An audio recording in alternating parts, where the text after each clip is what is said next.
Hello! Hi! Hi! Hello! Alam niyo po, I am totally impressed with what happened this morning. You know, it's been a while since the last time I was here. Nagulat ako. Number one, akala ko na-invade tayo ng mga rallyista. We really had a very lively worship this morning. And I Amen. believe, Amen. And I believe that the Lord is really awesomely glad that you were dancing and worshiping and praising Him. Amen? Okay, one more time, let's give Him a clap offering. Second, I was surprised to see that we have a very big screen at my back. Oh, di ba? Ganda naman. Oo, ganda. Bagay sa sala namin to. Baka mas malaki pa siya sa sala namin. Anyway, going straight to the point this morning, our discussion or the gospel for today brings us to Luke chapter 18 with Jesus encountering a blind beggar. No? Bulag.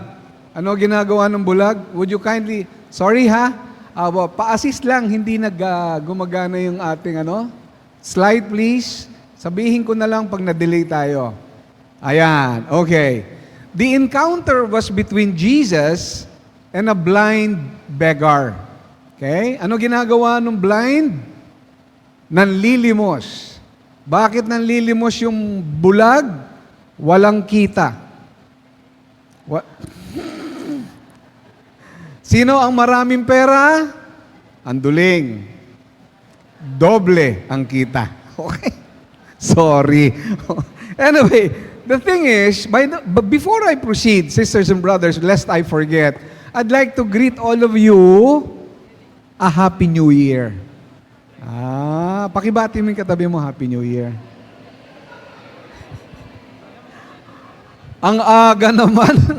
Brother Vic, di ba dadaan muna tayo ng Pasko bago tayo mag-greeting ng Happy New Year?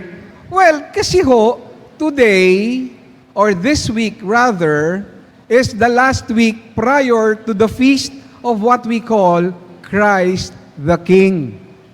You know? Ang kapistahan ho ng Christ the King, according to our liturgical calendar, ay nagsisignify ng end of the year. Ulitin ko ha, pag January 1, or actually 12 midnight of December 31st, nag-aabang tayo. Di ba? Pag strike ng 12, Happy New Year! The whole world celebrates the New Year, January 1. Pero po, sa calendar ng simbahan, nagtatapos yan sa kapistahan ng Christ the King. Why? Because at the second coming of Jesus, when He comes again, He will come as a king who will judge. Huhusga na siya. Wala nang, sorry Lord, patawarin mo ko. The time of sorry Lord, forgive me, is now. But when Jesus comes again, the King of Kings, kasi ngayon maraming nagpe-pretend na sila ang king. Di ba? Nandyan si Chow King, Burger King, Tapa King, Goto King, Aring King. Inabot nyo ba yun? Ang tagal na nun, ha? Hello? After all is said and done, the Lord will declare there is but only one King.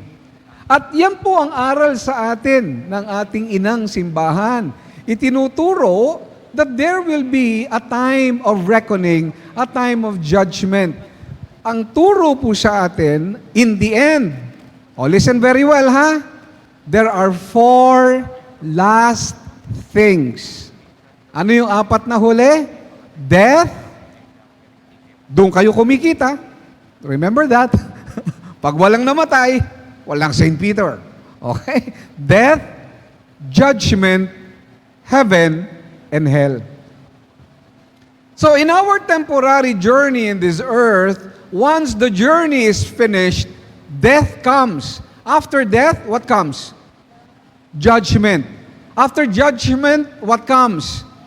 Heaven. Dalawa yan, H. May isa pang H. Tignan mo yung katabi mo. Saan kayang H pupunta yan? That is why, hello? Tingin dito ha.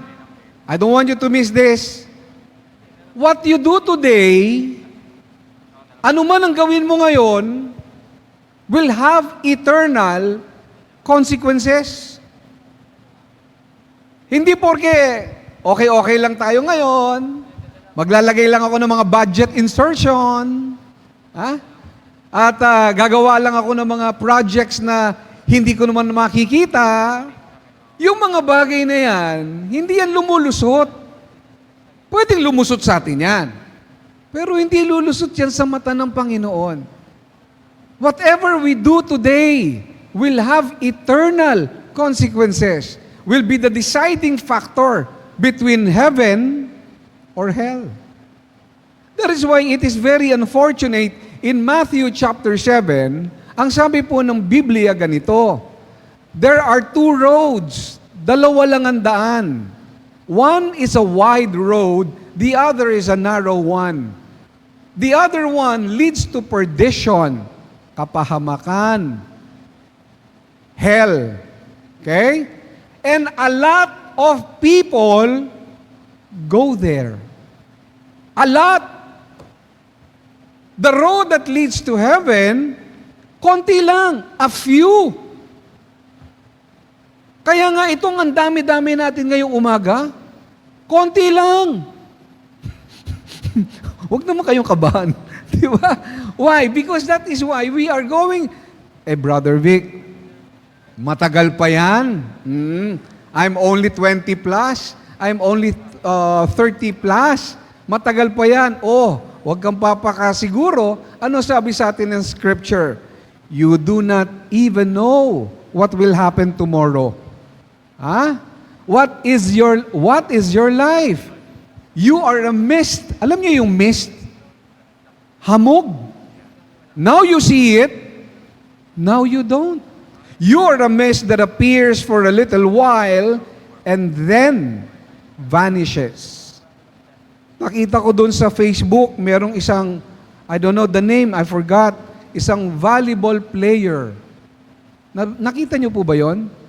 He's a guy, 21 years old, very physically active and what have you, and all of a sudden, he was declared dead. A very prominent celebrity whose daughter was only 19 recently was in the news. I have a friend the other day seeking for prayers. Alam niyo nangyari? Hello? Yung bituka niya, bumalunbun. Unknowingly. So yesterday, nag-undergo siya ng isang surgery, and it is a major surgery. Kailangan ilabas lahat ng mga intestines at magputol. Can you imagine that? And she's only what? Less than 40 years old. Last week, kaming mag-asawa ay nagpa-check up sa doktor. Ako ang nagpa-check up. Sumama lang siya. Ang sabi ng doktor, siya ang ooperahin. Kaya nga hindi ko kasama ngayon, marami naghahanap na-opera ho siya. At kasalukuyan ko pa hong binayaran yung promissory note, pinirmahan ko. Kaya mamaya, sa kolekta, biro lang ho yun Huwag yung seryosohin, biro lang. What is my point? You do not know what will happen tomorrow. Gusto nyo paiksiin ko? You do not even know what will happen later on. Amen? Ano sabi ng Biblia? We are like mists. Now you see it, now you don't. Sige, tingnan mo uli ang katabi mo. Tingnan mo. Now you see it, later, sana naman. Di ba? So, i-run down natin. Why? Because yung journey ng encounter ng blind man with Jesus is very significant. Yung binasang gospel kanina, tignan nyo yung sequence. May bulag. Yung bulag po, narinig niya may kaguluhan, may ingay. He heard that Jesus was passing by. Upon hearing that, sumigaw siya, Jesus, Son of David, have pity on me. Pag sigaw niya, sabi ng mga kasama niya, shh! Quiet! Manahimik ka! Merong mga nagbawal sa kanya. Shut up! Close your mouth! Go to the corner! Di ba, napagalitan siya. So, anong ginawa niya? Tumigil ba siya? Shh! Uy, may kausap ba ako? Tumigil ba siya o hindi? He kept on calling. Ano po ibig sabihin? He persevered. Kaya anong ginawa ni Jesus? Jesus stopped. At sabi ni Jesus, bring him to me. And then Jesus asks him, anong gusto mo gawin ko sa'yo? Anong sagot niya? Lord, please, I want to see. And then what happened? Sabi ni Jesus, receive your sight. Your faith has saved you. Ano po ang nangyari? Then he started to follow Jesus and give glory to God. Palakpakan natin ang Diyos. Bakit ni-run down ko? Because that is exactly what our spiritual journey is. Ganyan din tayo. We are like that of the blind man. Para tayong bulag. Tignan mo, di ba kung minsan ang tao pag na-in love, bulag? Di ba? Pansinin nyo, sorry, patawarin ako, but I will give you a bad example. May asawa na yung lalaki, lumigaw sa dalaga, pinatulan ng dalaga. Kaya anong theme song niya? A few stolen moments. Oh. Bulag. Pagsabihan mo, huy, itigil mo yan, masama yan. Ano sasabihin sa'yo? But tonight is the night when I'm feeling cause no other man's gonna do, and I'm saving all my love. Oh, kita mo? Bulag. I don't know why I use it. Hindi naman siya kasama sa script. But the thing is, we are blinded by the world. We are distracted from all the things that the world has to offer. We are confused with our priorities. You see? Ang priority natin, yung 4 P's ng gobyerno. Ano yung 4 P's? Power, position, ano pa ba isa? Prestige. Ano yung panghuli?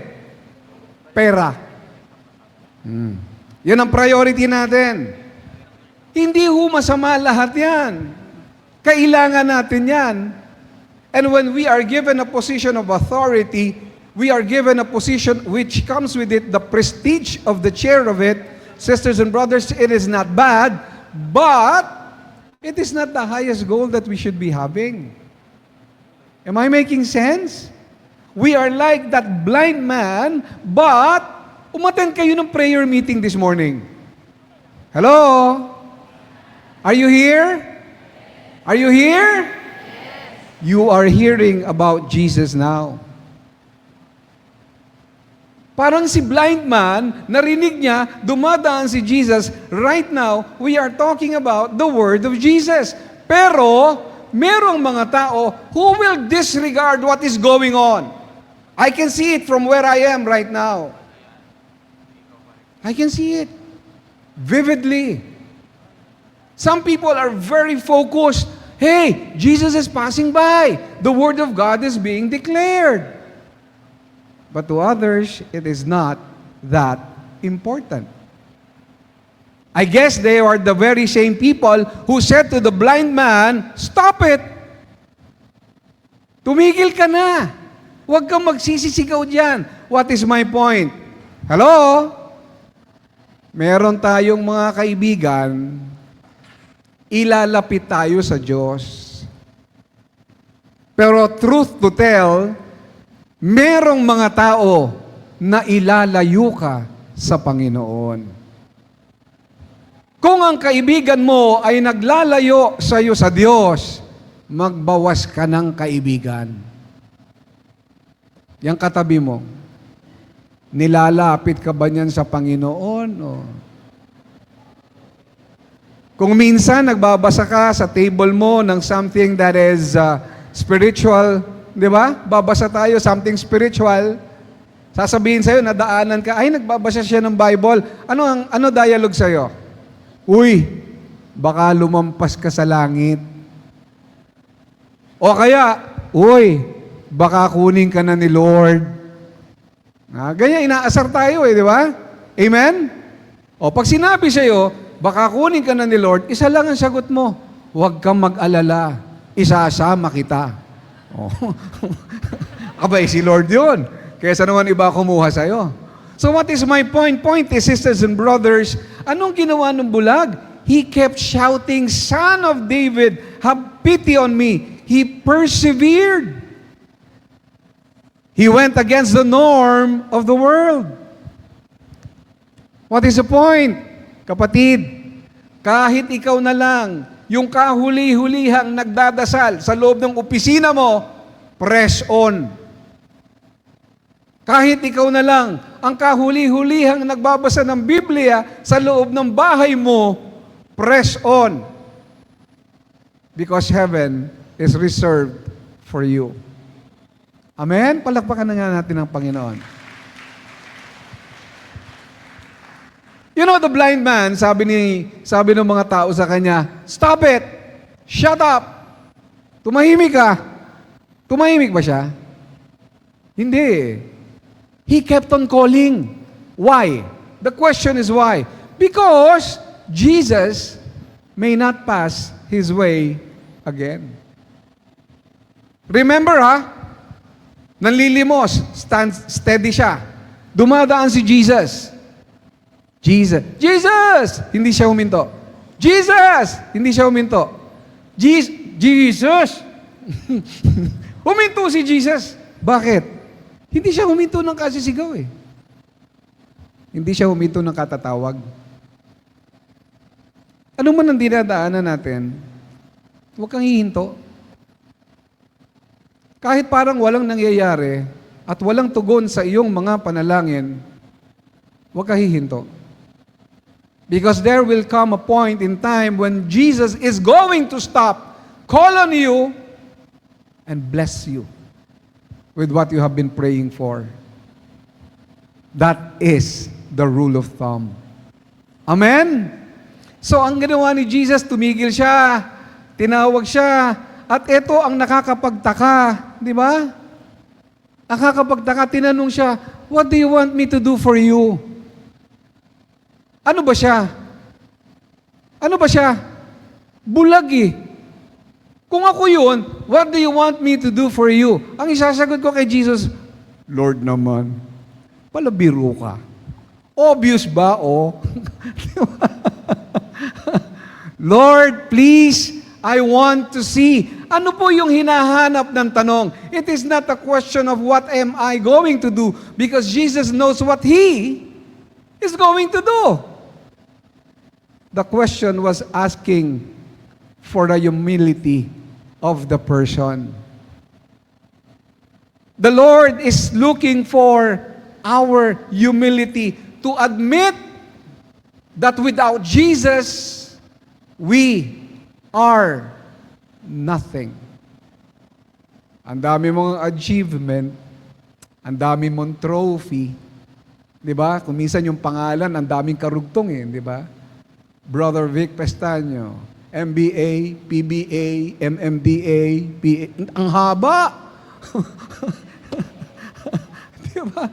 At the end of the day, whatever achievements we have made, they're good, but they're good for a while. They may be good here on earth. But bottom line, without Jesus, we are nothing. Because sisters and brothers, yung humility na yan ang hinahanap. And because the guy was humble enough to admit, ano sabi? Have your sight back. Receive your healing. Receive your blessing. Hello? Sino dito ang may hinihiling kay God? Taas ang kamay.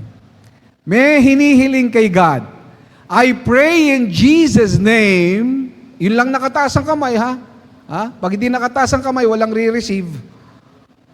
I pray in the mighty name of Jesus, you are receiving now whatever it is that you have been praying. Claim it, it's yours. Palakpakan natin ng Diyos. Praise be to God. Why?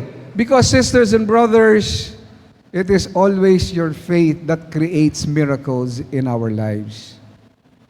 Walang pananampalataya, mahihirapan ang himala. Merong himala. And mind you, it is only Jesus who renders that, who gives that, because only Jesus saves. Let me end. Kaya nga po ang sabi ng John chapter 14, Jesus is the way, the truth, and the life. Alam mo yung karugtong nun? No one comes to the Father except through me. Hello? In our journey in the spiritual realm of our lives, mahalaga to respond like the blind man. Ano yung response ng bulag? Number 1, ang response niya after being healed, basa. Sabay-sabay. Sumunod siya. Ano ibig sabihin ng sumunod kay Jesus? Hindi naman natin siya nakikita. Maglakad si Jesus dun sa harap, sundan natin. Maglakad siya dun sa kanan, sundan natin. Pwede ba yun? It means, one word, obedience. To follow is to obey. So pag sinabi ni Jesus, go, go. Pag sinabi niyang stop, stop. Pag sinabi niyang do this, do it. Pag sinabi niyang don't do that, don't do that. And how do we know that? Through His Word. Through His words. Hindi natin sasabihin, Lord, anong gusto mong gawin ko? At sasagot si Jesus, secret. It's all declared in His Word. The first response must be to follow Him so that we can give glory to God. You know, the blind man, he gave glory. Kaya kanina, we were giving glory to God. Nakita niyo ba yung mga naka-jacket dito? Akala ko, didiretso sa Malacanang eh. Grabe yung energy. You know, yung energy nyo was something that you were emitting a while ago. Kahit ako, hindi ako mapapasayaw, napasayaw ako sa inyo eh. Ang feeling ko, napuntahan ko, rave party. Oo, di ba? You should, yung mga regular na kasama natin, pinapanood kayo, namamangha sila sa inyo. Oh, sinasabi nila sa sarili nila, ano kaya naalmusal ng mga ito? Sa buhay, when you give glory, when you follow the Lord, you're giving glory to God. How? How do we give glory to God? By the actions that we take. Yung mga kilos natin, pananalita natin, pakikitungo natin sa kapwa, it gives glory to God. And when people see you, people around see you, ay, ang taong ito talaga maka-Diyos. Ang taong ito ginagawa niya, the things of God, they will be praising the Lord. Ano tawag doon? You become a witness to God. So what shall we do when we all go out? First, always obey. Listen to what Jesus tells us and obey it. Second, always give glory to God in the way that we conduct ourselves, in the way that we exchange, engage with people around us. Allow them to see Jesus in you. Tignan mo yung katabi mo ulit. Tignan mo for the last time. Oh, nakikita mo ba sa kanya si Jesus? Amen? O nakikita mo sa kanya mangungutang na naman yan? Hindi. Okay. Because when we do that, we become witnesses to Christ. Let me end with a sharing, sisters and brothers. Kasi yung sharing, 2 weeks ago, I was called upon to be a substitute. May tumawag sa akin, Brother Vic, may Bible study po, yung mga tao, hindi na namin makancel. Sabi ko, anong problema? Yung pare, nag-cancel last minute. Sabi ko, may problema po ako in going there. Kasi coding ako. Hindi ako makadrive. Baka naman pwede ho kayong mag-grab or something like that. O sige. Just for the sake. Alam nyo, nagbubook ako ng grab. For whatever reason, lahat reject. Kasi it was raining that night. It was raining and it was rush hour. Sabi ko, dadalhin ko na lang yung sasakyan ko. Alam nyo, nag-drive ako kahit coding ako. Huwag nyo akong gagayahin. Ganun pala yun, ano? Naninigas yung muscles mo sa balikat. Yung tinututok mo ng tinututok, yung kotse mo, sa harapan ng kotse mo, o sa harapan ng car, para maitago yung plate number mo. Maya-maya, pumara yung pulis. Huli! Nahuli yung nasa harapan ko. Coding din siya. Nakaligtas ako, Lord, talaga ang buti-buti mo. Kay buti-buti mo, Panginoon. Naninigas na naman ako sa kotse, sa manibela. Drive. Nakakita ako ng malaking trailer. Ito, cover na cover ako. Doon ako sa likod niya. Tagtatago ako. Maya-maya sabi ng pulis, para! Hinuli yung trailer. Bawal pala, hindi pa oras ang takbo niya. Ay, nakaligtas na naman ako. Kay buti-buti mo. Pangatlo, di ako nakaligtas. Tabi! Baba ang bintana. Sir, coding Naku, pasensya ka na, Brad. Sir, coding Bakit kayo lumalabas, coding? Kasi ganito, may emergency sa simbahan. Kailangan kong magpunta sa simbahan. Ganun ho ba? Sige ho, tumuloy na kayo, Father. Pare. You know, life is like, pagdating ko ng church, nakahinga ako ng maluwag. Na-relax lahat ng muscles ko. What is the point? Ang journey natin mahirap. Life is tough. Every now and then, may manghuhuli sa'yo. Kahit wala kang ginagawang masama. Every now and then, there's going to be a difficult stop that you will have to make. But after all is said and done, after all the difficulties, the trials, and the challenges, pagdating mo sa simbahan, pagdating mo at nakapiling mo si Kristo, giginhawa na ang iyong pakiramdam. Amen?